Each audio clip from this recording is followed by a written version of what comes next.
Le dérèglement climatique, facteur principal des fortes pluies de l'année dernière, est toujours d'actualité. L'ANACIM prévoit pour cet hivernage une installation précoce et des précipitations abondantes.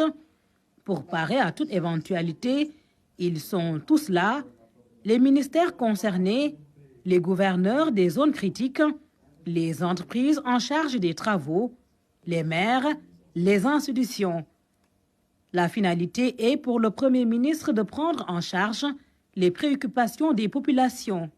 Donc, au titre des recommandations, la première recommandation, c'est le ministère de l'Assainissement qui devra finaliser et rendre disponible la cartographie des zones inondables au plus tard fin juin 2023.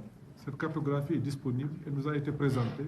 Je pense qu'il faut la rendre disponible, la vulgariser. Deuxièmement, toujours le ministère de l'Assainissement qui prendra les mesures nécessaires pour s'assurer de la finalisation et de la bonne conduite des opérations pré-hivernales de curage de canaux, faucordage de bassins et réceptacles, entretien des lacs marigots, entretien et maintenance des matériels et équipements de pompage au plus tard fin juin 2023.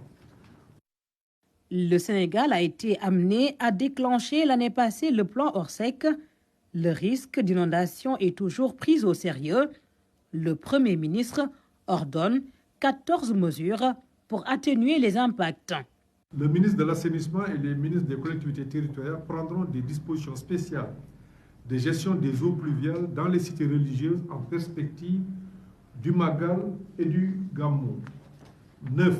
Les ministres de l'Intérieur, des Infrastructures et de l'Assainissement et de la Santé et de l'Environnement accorderont une attention particulière à tous les points critiques jouant un rôle stratégique sur les plans économiques, social, environnemental et de la mobilité urbaine et interurbaine. Les mesures sont valables sur l'ensemble du territoire avec un accent particulier sur les zones sensibles. 10. Les ministres des Infrastructures, de l'Urbanisme et du Développement communautaire prendront les dispositions utiles pour accélérer les travaux en cours susceptibles d'impacter la gestion de l'hivernage 2023. À défaut, mettront en place des mesures transitoires palliatives sur les sites concernés. 11. Les ministres des Finances, de l'Assainissement et de la Jeunesse procéderont pour la durée de l'hivernage à un recrutement de volontaires de la prévention, de la gestion des inondations, dans le cadre du programme Réunaoui et des volontaires du service civique national. La mobilisation, la sensibilisation, la communication et l'alerte précoce devront être de mise. Le Premier ministre sera prochainement sur le terrain pour visiter les chantiers en cours.